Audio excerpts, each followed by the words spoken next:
ഇന്ന് വളരെ ടേസ്റ്റി ആയിട്ടുള്ള പൊട്ടറ്റോ പെപ്പർ റോസ്റ്റ് തയ്യാറാക്കാം. ഇത് ചോറിനൊപ്പവും ചപ്പാത്തിക്കൊപ്പവും ഒക്കെ കഴിക്കാൻ പറ്റിയ വളരെ ടേസ്റ്റി ആയിട്ടുള്ള റെസിപ്പിയാണ്. അതെങ്ങനെയാണ് തയ്യാറാക്കുന്നത് നോക്കാം. അതിനായിട്ടൊരു മൺചട്ടി അടുപ്പിൽ വെച്ച് ചൂടാകുന്ന സമയത്ത് അതിലേക്ക് 2 ടേബിൾ സ്പൂൺ വെളിച്ചെണ്ണ ഒഴിച്ചു കൊടുക്കാം. ഈ വെളിച്ചെണ്ണ നല്ല ചൂടായി വരുന്ന സമയത്ത് ഇതിലേക്ക് 4 അല്ലി വെളുത്തുള്ളി ചതച്ചതാണ് കേട്ടോ. കാരണം പൊട്ടറ്റോ ഒക്കെ വെച്ച് തയ്യാറാക്കുന്നതുകൊണ്ട് ഗ്യാസിൻ്റെയൊക്കെ പ്രോബ്ലംസ് ഒക്കെ ഉണ്ടാകും. അതൊക്കെ ഒഴിവാക്കാൻ വേണ്ടി നമ്മൾ 4 അല്ലി വെളുത്തുള്ളി ചതച്ചിട്ടൊന്ന് മൂപ്പിച്ചെടുക്കുന്നുണ്ട്. ഇതൊന്ന് മൂത്ത് വരുന്ന സമയത്ത് ഇതിലേക്ക് 3 വറ്റമുളക് കട്ട് ചെയ്ത് ചേർത്ത് കൊടുക്കാം.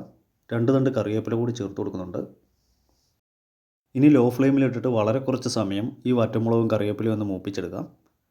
ഇതൊന്ന് മൂത്ത് വരുന്ന സമയത്ത് ഇതിലേക്ക് സവാള ചേർത്ത് കൊടുക്കാം. ഒരു അത്യാവശ്യം വലിപ്പമുള്ള സവാള ചെറിയ ക്യൂബ്സായിട്ട് കട്ട് ചെയ്താണ് ചേർത്ത് കൊടുക്കുന്നത്. കാരണം ഇവിടെ നമ്മൾ പൊട്ടറ്റോ ക്യൂബ്സായിട്ടാണ് കട്ട് ചെയ്തത്. അതുകൊണ്ടാണ് സവാളയും നമ്മൾ ചെറിയ ക്യൂബ്സായിട്ട് കട്ട് ചെയ്തെടുത്തിരിക്കുന്നത്. സവാള ചേർത്തൊന്ന് സോഫ്റ്റ് ആവുന്ന വരെ ഒന്ന് വഴറ്റിയെടുക്കണം. ഇനി ഇത് പെട്ടെന്നൊന്ന് സോഫ്റ്റായി കിട്ടാനായിട്ട് നമുക്ക് ആവശ്യത്തിന് ഉപ്പ് കൂടി ചേർത്ത് കൊടുക്കാം. ഉപ്പ് കൂടി ചേർത്തിട്ട് കുറച്ച് സമയം നന്നായിട്ടൊന്ന് വഴറ്റിയെടുക്കാം. ഉള്ളി ഒരുപാട് അങ്ങ് ഉടഞ്ഞു പോകുന്ന പരുവത്തിൽ വഴറ്റണ്ട, ഒന്ന് സോഫ്റ്റായി കിട്ടിയാൽ മതിയാകും. ഇനി ഇതിലേക്ക് 1/2 ടീസ്പൂൺ മഞ്ഞൾപ്പൊടിയും 1/2 സ്പൂണ് ക്രഷ്ഡ് ചില്ലി കൂടി ചേർത്ത് കൊടുക്കാം. അതിനുശേഷം ഈ പൊടികളുടെ പച്ച ടേസ്റ്റ് മാറുന്ന വരെ നന്നായിട്ടൊന്ന് വഴറ്റിയെടുക്കാം. ഇപ്പോൾ പൊടികളുടെ പച്ച ടേസ്റ്റൊക്കെ മാറി വരുന്ന സമയത്ത് ഇതിലേക്ക് നമുക്ക് കട്ട് ചെയ്ത് വെച്ചിരിക്കുന്ന പൊട്ടറ്റോ ചേർത്ത് കൊടുക്കാം. പൊട്ടറ്റോ ഒരു മീഡിയം സൈസിൽ ക്യൂബ്സായിട്ടാണ് കട്ട് ചെയ്തെടുത്തിരിക്കുന്നത്. ഇത് അത്യാവശ്യം വലുപ്പമുള്ള 3 പൊട്ടറ്റോ ആണ് കേട്ടോ.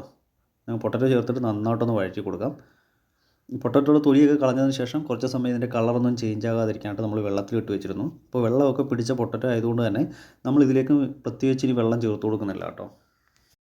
ഏകദേശം 8-10 മിനിറ്റോളം നമ്മൾ കുക്ക് ചെയ്തെടുത്തു. പൊട്ടറ്റോ അത്യാവശ്യം നന്നായിട്ട് കുക്കായി വന്നിട്ടുണ്ട്. ഒരുപാടങ്ങ് വെന്തുടഞ്ഞു പോകാനും പാടില്ല. ഇടയ്ക്ക് നമ്മൾ തുറന്ന് ഇളക്കി കൊടുക്കണം കേട്ടോ, അല്ലെങ്കിൽ പൊട്ടറ്റോ അടിയിൽ പിടിക്കാനുള്ള സാധ്യതയുണ്ട്. ഇനി ഇതിലേക്ക് നമ്മൾ കുരുമുളക് പൊടിയാണ് ചേർത്ത് കൊടുക്കുന്നത്. ആദ്യം 1 സ്പൂൺ ചേർത്ത് കൊടുത്തു. ഇനി 2 പിഞ്ച് ഗരം മസാല കൂടി ചേർത്ത് കൊടുക്കാം. നല്ലൊരു ഫ്ലേവർ കിട്ടാൻ വേണ്ടിയാണ് കേട്ടോ. അങ്ങനെ ഇത് രണ്ടും കൂടി ചേർത്തിട്ട് നമുക്ക് നന്നായിട്ടൊന്ന് വഴറ്റിയെടുക്കാം. ചില പൊട്ടറ്റോയ്ക്ക് നല്ല വേവ് കൂടുതലായിരിക്കും. അങ്ങനെയാണെങ്കിൽ കുറച്ച് വെള്ളം കൂടി ചേർത്തിട്ട് വേണം കേട്ടോ കുക്ക് ചെയ്തെടുക്കാനായിട്ട്. അപ്പോൾ കുരുമുളകിൻ്റെ ഫ്ലേവർ അല്പം കുറവായിട്ട് തോന്നിയുകൊണ്ട് 1/2 സ്പൂൺ കൂടി കുരുമുളക് പൊടി ചേർത്ത് കൊടുത്തു. കുറച്ച് ഉപ്പ് കൂടി ചേർത്തിട്ട് ഒന്നുകൂടി ഒന്ന് ഫ്ലെയിം കൂട്ടിയിട്ട് നന്നായിട്ടൊന്ന് വഴറ്റിയെടുക്കാം. കുരുമുളക് പൊടി ചേർക്കുന്നത് നമ്മുടെ ടേസ്റ്റിനനുസരിച്ച് എരിവിനനുസരിച്ച് ചേർത്ത് കൊടുക്കാവുന്നതാണ്. അങ്ങനെ കുരുമുളക് പൊടിയൊക്കെ ചേർത്തിട്ട് 1-2 മിനിറ്റ് കൂടി നമ്മൾ നന്നായിട്ടൊന്ന് വഴറ്റിയെടുത്തിട്ടുണ്ട്. ഈ ഒരു പരുവത്തിൽ മതിയാകും കേട്ടോ. ഇനി അധിക സമയം ഇട്ട് കുക്ക് ചെയ്യുന്നില്ല. ഇനി നമുക്ക് ഫ്ലെയിം ഓഫ് ചെയ്ത് വാങ്ങി വെക്കാം.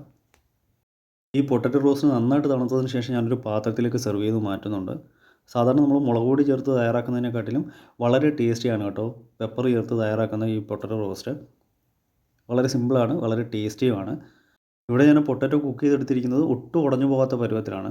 ചിലർക്ക് അല്പം കുഴഞ്ഞ പരുവത്തിലാണ് വേണ്ടത്. അങ്ങനെ വേണ്ടവർക്ക് ആ രീതിയിൽ കുക്ക് ചെയ്തെടുക്കാവുന്നതാണ്.